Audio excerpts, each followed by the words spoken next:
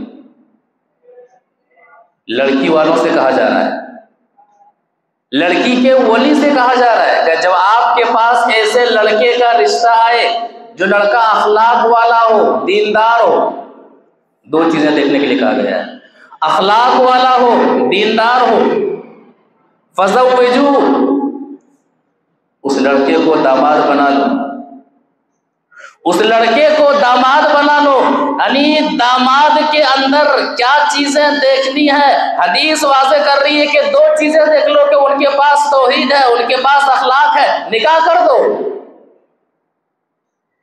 الا تفعلوا، اگر ایسا نہیں کرو گے، تکن فتنة فی الارض وفساد عریض، زمین کے اوپر لمبا فساد ہو جائے گا، زمین کے اوپر لمبا فساد ہو جائے۔ کیا مطلب ہے لمبا فساد ہو جائے گا؟ مطلب کیا ہے کہ اگر دین کی بنیاد پر اور اخلاق کی بنیاد پر آپ نے نکاح نہیں کیا تو لمبا فساد ہو جائے گا۔ اس میں نقطہ یہ ہے کہ اگر لڑکی کے جو ولی ہیں لڑکے کا دین نہیں دیکھتے ہیں، اخلاق نہیں دیکھتے ہیں، دوسری چیزیں دیکھتے ہیں، تو دوسری چیزیں دیکھ کر کے وہ دین اور اخلاق کی اہمیت کو گھٹا رہے ہیں۔ وہ کہہ رہے ہیں کہ مال کے مقابلے میں یا پھر ذات برادری کے مقابلے میں یا تو اور دیگر چیزوں کے مقابلے میں دین کی ہمارے پاس کوئی اہمیت نہیں ہے، اخلاق کی ہمارے پاس کوئی اہمیت نہیں ہے۔ اور اگر وہ لڑکا دیندار لڑکا، با اخلاق لڑکا آپ کی وجہ سے بگڑ جاتا ہے، دین چھوڑ دیتا ہے، اخلاق کو چھوڑ دیتا ہے، کہتا ہے میں مال کما کر کے دکھاؤں گا، میں بزنس مین بڑا سے بڑا بن کر کے دکھاؤں گا، اور دین سے دور ہو جاتا ہے، تو وہ لڑکا بھی فساد کا شکار ہوگا، اور جو ماحول بپا ہوگا اس ماحول میں فساد عام ہو جائے گا۔ تو الا تکن فتنة فی الارض وفساد عریض، لڑکی کے ولی سے کہا جا رہا ہے کہ 2 چیزیں دیکھو کہ لڑکا دیندار ہے، لڑکا بااخلاق ہے، اپنی بیٹی کا نکاح کر دو۔ اب لڑکے کے ولی سے کہا جا رہا ہے کہ کیا چیز دیکھنا ہے؟ ایک حدیث سے سمجھتے ہیں۔ وعن ابی ہریرہ رضی اللہ تعالی عنہ قال قال رسول اللہ صلی اللہ علیہ وسلم تنکح النساء لاربع لمالها ولحسبها ولجمالها ولدینها فاظفر بذات الدین تربت یداک، رواہ ابو داؤد فی کتاب النکاح۔ ابو داؤد شریف کے اندر یہ حدیث موجود ہے، راوی حدیث حضرت ابو ہریرہ رضی اللہ تعالی عنہ ہے۔ وہ فرماتے ہیں کہ اللہ کے رسول صلی اللہ علیہ وسلم نے فرمایا 4 چیزوں کی بنیاد پر عورتوں سے نکاح کیا جاتا ہے۔ لمالہا، مال کی بنیاد پر، ولحسبہا، حسب نسب کی بنیاد پر، ولجمالہا، خوبصورتی کی بنیاد پر، ولدینہا، دینداری کی بنیاد پر۔ فاظفر بذات الدین، حدیث کہہ رہی ہے کہ دینداری کو ترجیح دو۔ لڑکی اگر مال والی نہیں ہے لیکن دین ہے، دین کی بنیاد پر نکاح کرو۔ لڑکی آپ کے خاندان کی نہیں ہے لیکن دین ہے، تو دین کی بنیاد پر دوسرے خاندان کی لڑکی سے نکاح کر لو۔ لڑکی آپ کے مطابق خوبصورت نہیں ہے، ٹھیک ہے، لیکن اس کے پاس دین ہے، تو دین کی بنیاد پر ان سے نکاح کر لو۔ فاظفر بذات الدین، دین کو ترجیح دو۔ تربت یداک، تمہارے دونوں ہاتھ مٹی میں، یعنی اگر دین کو آپ نے نکاح کے معاملے میں ترجیح نہیں دیا تو وہ گھر جو نکاح سے پہلے جنت نما بنا ہوا تھا، وہ گھر غیر دیندار لڑکی سے نکاح کرنے کی وجہ سے جہنم نما بھی بن جائے گا۔ کتنے ایسے گھر ہیں کہ دین کی بنیاد پر نکاح نہ کرنے کی وجہ سے وہ گھر ٹوٹ گئے، وہ لڑکا یا پھر ان کے وہ شوہر اپنے ماں باپ سے الگ ہو گئے، جدا ہو گئے، دین سے دور ہو گئے۔ وجہ کیا ہے؟ نکاح کے معاملے میں دین کو ترجیح نہیں دیا گیا۔ تو طرفین سے دونوں طرف سے یہ کہا گیا کہ نکاح کا معیار یہ ہے، چاہے لڑکا والا لڑکی والے کو دیکھے، چاہے لڑکی والا لڑکی والے کو دیکھے، دین کی بنیاد پر نکاح ہونا چاہیے، اچھے اخلاق اور اچھے کردار کی بنیاد پر نکاح ہونا چاہیے، دینداری کو ترجیح دو۔ آج کیا ہوتا ہے کہ مسلم گھرانے میں جب نبی صلی اللہ علیہ وسلم واضح کر رہے ہیں کہ نکاح کرنا میری سنت ہے، تو پھر سنت رسول کا تقاضا ہے کہ نکاح میں دین کا خیال کیا جائے۔ دین کا خیال کیوں نہیں کیا جاتا ہے؟ مشرک کے یہاں ہمیں اپنی بیٹی کو بیاہ دینا گوارا ہے، لیکن اپنی برادری سے ہٹ کر کے جو لڑکا دیندار ہے، توحید والا ہے، انہیں داماد بنانا گوارا نہیں ہے، پھر بھی کہتے ہیں کہ ہم مسلمان ہیں۔ اپنی بیٹی کو مشرک کے حوالے کر دینا، اپنی بیٹی اور ان کی نسل کو جہنم کے حوالے کر دینا آپ کو گوارا ہے، لیکن توحید والا قرآن و حدیث والا لڑکا موجود ہے، لیکن آپ کو انہیں داماد بنانا گوارا نہیں ہے۔ نکاح کرنا بہت آسان ہے، ہم نے مشکل بنا دیا ہے، ہماری وجہ سے نکاح کرنا کیا مشکل ہو گیا ہے۔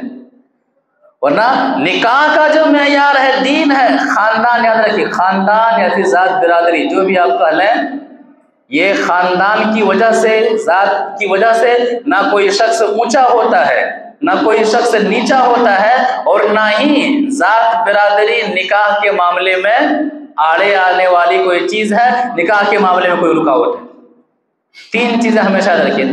ذات برادری کے معاملے میں، ذات برادری کی وجہ سے نہ کوئی شخص اونچا ہوتا ہے، نہ کوئی شخص نیچا ہوتا ہے، نہ ہی یہ ذات برادری نکاح کے معاملے میں رکاوٹ ہے۔ اگر کوئی شخص ایسا کر رہا ہے تو انہیں اپنے ایمان کا محاسبہ کرنا چاہیے، اپنے اخلاق کا محاسبہ کرنا چاہیے۔ نبی صلی اللہ علیہ وسلم کی شادی کا معاملہ اور نبی صلی اللہ علیہ وسلم کی بیٹیوں کے نکاح کا معاملہ کیا تھا؟ اللہ تبارک و تعالی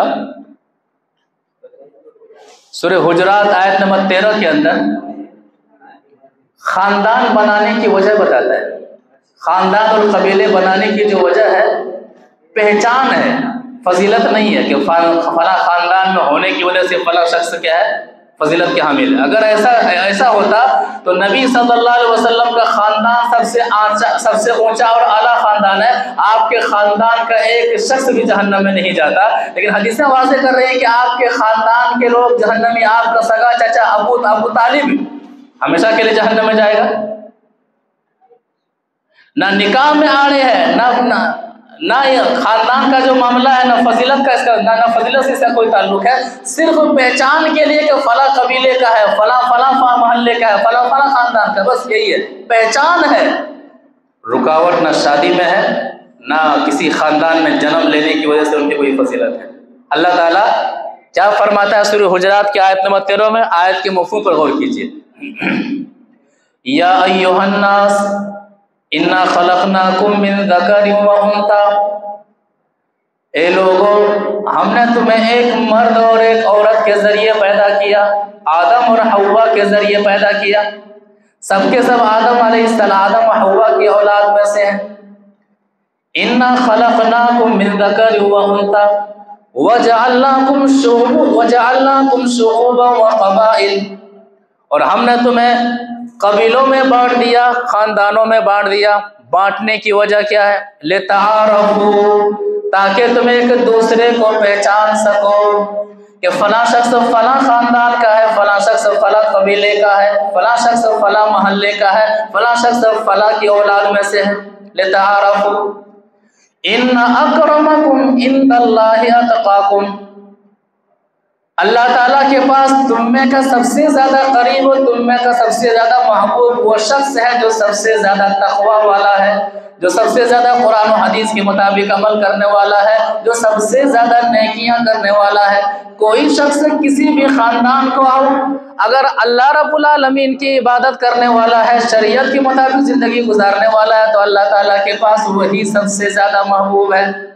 اگر کوئی شخص ابھی اسلام قبول کرتا ہے، اسلام لانے سے پہلے غیر مسلموں میں جو ذات پات کا معاملہ سب سے نچلی ذات کا شخص ہے، آج وہ اسلام قبول کرتا ہے، عبادت کر رہا ہے، اللہ تبارک و تعالیٰ کی عبادت کر رہا ہے اور تقوی اختیار کر رہا ہے، تو اللہ تعالیٰ کے قوانین اور قرآن کے فرامین کے مطابق وہ اللہ تعالیٰ کے نزدیک سب سے زیادہ محبوب اور پسندیدہ ہے۔ ان اکرمکم عند اللہ اتقاکم، اللہ تعالیٰ کے پاس محبوب ہوا ہے جو سب سے زیادہ تقوی والا ہے، پرہیزگاری والا ہے۔ لہذا نکاح کے معاملے میں ذات برادری کا ذرہ برابر بھی دخل نہیں ہے۔ اللہ کے رسول صلی اللہ علیہ وسلم 11 نکاح کرتے ہیں۔ حضرت زینب رضی اللہ تعالی عنہا کے علاوہ تمام آپ کی بیویاں دوسرے خاندان سے تعلق رکھتی ہیں، یہاں تک کہ صفیہ رضی اللہ تعالی عنہا کا تعلق یہودی خاندان سے ہے۔ اللہ کے رسول صلی اللہ علیہ وسلم زینب رضی اللہ تعالی عنہا کا نکاح کرتے ہیں۔ زینب رضی اللہ تعالی عنہا کا نکاح بنو امیہ کے خاندان میں کرتے ہیں۔ اللہ کے رسول صلی اللہ علیہ وسلم رقیہ رضی اللہ تعالی عنہا کا نکاح کرتے ہیں، ام کلثوم رضی اللہ تعالی عنہا کا نکاح کرتے ہیں، اور دونوں کا نکاح بنو امیہ کے خاندان میں ہوتا ہے۔ آپ دیکھ لیجئے کہ نبی صلی اللہ علیہ وسلم کی جو شادیوں کا معاملہ ہے، آپ کی بیٹیوں کی جو شادیوں کا معاملہ ہے، اس میں خاندان کا کوئی معاملہ ہی نہیں ہے۔ دین کی بنیاد پر نکاح، دین کی بنیاد پر نکاح، دین کی بنیاد پر نکاح۔ تو نکاح کا معیار جو ہم نے بنایا ہے، تو نکاح ہم نے مشکل کیا ہے، شریعت میں نکاح کرنا نہایت ہی آسان معاملہ ہے۔ اسی طرح سے نبی صلی اللہ علیہ وسلم کے زمانے میں نکاح کیسے ہوا کرتا تھا؟ ایک مسلمان ان چیزوں کو اپنی زندگی میں اپنائے کہ جب نکاح سنت رسول ہے تو سنت رسول کے مطابق نکاح ہونا چاہیے۔ نبی صلی اللہ علیہ وسلم کے زمانے میں نکاح کرنا کتنا آسان تھا، نبی صلی اللہ علیہ وسلم کی چند احادیث سے سمجھتے ہیں۔ وعن انس بن مالک رضی اللہ تعالی عنہ ان رسول اللہ صلی اللہ علیہ وسلم رأى على عبد الرحمن بن عوف اثر الصفرة فقال یا عبد الرحمن ما هذا؟ قال انی تزوجت امرأة على وزن نواة من ذهب فقال بارك الله لك اولم ولو بشاة رواہ البخاری فی کتاب النکاح۔ بخاری شریف کے اندر یہ حدیث موجود ہے۔ راوی حدیث حضرت انس بن مالک رضی اللہ تعالی عنہ ہیں۔ وہ فرماتے ہیں کہ نبی صلی اللہ علیہ وسلم نے عبد الرحمن بن عوف رضی اللہ تعالی عنہ کے ہاتھ میں زردی دیکھی، رنگ دیکھا، زرد رنگ دیکھا، تو نبی صلی اللہ علیہ وسلم نے فرمایا کہ ما ھذا، کہ عبد الرحمن یہ کیا ہے، یہ رنگ وجہ کیا ہے، رنگ کی وجہ کیا ہے، ہاتھ میں زردی لگی ہوئی ہے، وجہ کیا ہے؟ کہتے ہیں نبی صلی اللہ علیہ وسلم انی تزوجت امرأة علی وزن نواة من ذہب، میں نے نکاح کیا ہے، گٹھلی کے برابر سونا مہر دے کر کے میں نے نکاح کیا ہے۔ تو نبی صلی اللہ علیہ وسلم فرماتے ہیں بارک اللہ لک، اللہ آپ کے نکاح میں برکت دے، اولم ولو بشات، ولیمہ کیجیے اگرچہ کہ ایک بکری ہی کیوں نہ ہو۔ اب اس حدیث کو سامنے رکھ کے سمجھیں کہ عبد الرحمن بن عوف رضی اللہ تعالی عنہ کا نکاح ہو چکا ہے اور محمد صلی اللہ علیہ وسلم کو پتہ تک بھی نہیں ہے۔ روئے زمین پر سب سے عظیم باراتی موجود ہیں، چاہتے تو عبد الرحمن بن عوف رضی اللہ تعالیٰ عنہ بارات کے طور پر محمد صلی اللہ علیہ وسلم کو لے جا سکتے تھے۔ یہاں قرآن و حدیث والے ہیں، اہل الحدیث ہیں، 200 300 250 باراتی، فلاں آئیں گے، فلاں آئیں گے، فلاں آئیں گے، اس کے بغیر نکاح نہیں ہوگا۔ بارات کا سسٹم اسلام میں ہے ہی نہیں ہے۔ کتنا آسان نکاح کے محمد صلی اللہ علیہ وسلم کو پتہ نہیں ہے کہ نکاح بھی ہو گیا. پوچھتے ہیں وجہ پوچھتے ہیں. ایک عقیدے کا مسئلہ رکھی حدیث کی روشنی میں کہ نبی صلی اللہ علیہ وسلم غیب کا علم نہیں جانتے تھے. اگر غیب کا علم جانتے تو آپ پوچھتے نہیں کہ ہاتھوں میں یہ کیسی زردی ہے, آپ بتاتے ہیں کہ نہیں میں نے نکاح کیا, تب پتہ چلتا ہے. نبی صلی اللہ علیہ وسلم غیب نہیں جانتے تھے. اس حدیث کی روشنی میں یہ نقطہ یاد رکھا جائے. اولم ولو بشات, لہذا نکاح کرنا نبی صلی اللہ علیہ وسلم کے زمانے میں کتنا آسان تھا کہ نکاح کوئی ایشو ہی نہیں تھا, نکاح کوئی بڑا مدعا ہی نہیں تھا. آج نکاح ایک مدعا بن گیا ہے, ایک ایشو بن گیا ہے, بیٹیوں کے باپ کے لیے بہت بڑا ٹینشن بن گیا ہے. لوگ جو ہندوستان سے باہر سعودی میں ہے, کویت میں ہے, فلاں جگہ میں, کیا بات ہے بھائی 14 سال سے ہے, 15 سال سے ہے, وجہ کیا ہے بھائی اتنے سال تک رہا, آپ نے بڑا کام کیا کیا؟ بھائی میں نے بڑا کام یہ کیا کہ میں نے 2 بیٹیوں کا نکاح کر دیا. اسلام میں نکاح کوئی ایشو ہی نہیں ہے, کوئی مدعا ہی نہیں, لیکن آج نکاح اتنا بڑا مدعا بن گیا ہے کہ باپ کی زندگی کی تقریباً پوری کمائی نکاح میں ختم ہو جاتی ہے. یہ مشکل کس نے بنایا؟ حدیث رسول کا رہی ہے کہ نکاح ایسا ہو کہ دوسرے محلے والوں کو پتہ تک بھی نہ چلے. ولیمہ خوب کیجیے ایک دائرے میں رہ کر کے. ہم قرآن و حدیث کے جاننے والے اگر ہم نکاح کو سنت رسول کے مطابق نہیں کریں گے تو پھر اس دھرتی کے اوپر کون سی ایسی قوم ہے جو نکاح کو سنت رسول کے مطابق کرے گی؟ انہیں تو سنت رسول پتہ ہی نہیں ہے. اللہ پوچھے گا, یاد رکھیے گا. اس ماحول میں آپ کو قرآن و حدیث کا علم ملا ہے, سنت رسول کے مطابق نکاح کر رہے ہیں نہیں کر رہے ہیں, اللہ پوچھے گا. غیر لوگ یہی سمجھتے ہیں کہ یہ مسلمان ہیں, قرآن و حدیث کو جاننے والے ہیں, اور یہی نکاح کیا سنت ہے. جس طرح سے دیکھیں کہ آپ سی ایم کو, پی ایم کو, فلاں کو جب وہ کسی جگہ جاتے ہیں یا پھر کوئی کامیابی چاہتے ہیں تو کیا ٹوکرا اٹھا کر کے مزار جاتے ہیں چادر چڑھانے کے لیے. کیوں؟ اسے مشرکوں نے, مشرک مسلمانوں نے یہی بات بتلائی اور یہی سمجھایا اپنے عمل سے کہ یہی اسلام ہے. جبکہ اسلام سب سے زیادہ نفرت اسی چیز سے کرتا ہے. اسلام کے اندر سب سے خطرناک برائی شرک ہے. جو سب سے خطرناک برائی شرک ہے, جو غیر مسلم وہ جانتے ہیں کہ یہی اسلام ہے, اس لیے کہ مسلمان اسلام کا یہ مزار آتے ہیں, جاتے ہیں, چادر چڑھاتے ہیں, اور یہی سے کیا ہے ان کی بلائیں ڈالی جاتی ہیں, یہی سے ان کی بگڑی بنتی ہے. اللہ پوچھے گا سنت کے مطابق نکاح نہ ہو. آج کیا ہوتا ہے کہ 3 مہینہ 4 مہینہ پہلے سے ہی پتہ چل جاتا ہے کہ اس گھر میں شادی ہونے والی ہے. کبھی ناچ کا ماحول, کبھی ڈھول باجے کا ماحول, کبھی عیدی کے نام پر, کبھی بقرہ عیدی کے نام پر آنا جانا ہو رہا ہے, ملاقاتیں ہو رہی ہیں, سب کچھ ہو رہا ہے. نکاح سے کچھ دن پہلے ہلدی کا ماحول. کیا ہوتا ہے, کتنے خرچے ہوتے ہیں ہلدی کے نام پر, جتنے میں کئی یتیم بچیوں کی شادیاں ہو سکتی ہیں. ہلدی کے نام پر کپڑا بھی ہلدی رنگ کا ہو, روم بھی ہلدی رنگ کا ہو, گفٹ بھی ہلدی رنگ کا ہو, ڈھول باجے ناچ گانے, یہ سب کیا ہے؟ ان سب کے بغیر نکاح نہیں ہو رہا ہے. نکاح کو ادھورا سمجھا جا رہا ہے. اس کے ذمہ دار کون ہیں؟ ہم ہیں, قرآن و حدیث کے جاننے والے ہیں. لہذا جب نکاح سنت ہے تو سنت رسول کے مطابق ایک مسلمان نکاح کیوں نہیں کرتا ہے؟ کیا پریشانی ہے؟ پھر بھی ہمیں مسلمان سے کم کوئی نہ کہے, محب رسول سے کم ہمیں کوئی نہ کہے. تو بہت بڑا عالم ہے کہ نبی صلی اللہ علیہ وسلم کے دور کی شادی واضح کرتی ہے کہ نکاح کرنا بالکل آسان ہے, کوئی ایشو ہی نہیں ہے, کوئی مدعا ہی نہیں ہے. لہذا نکاح کو آسان بنایا جائے, سنت رسول کے مطابق نکاح کیا جائے.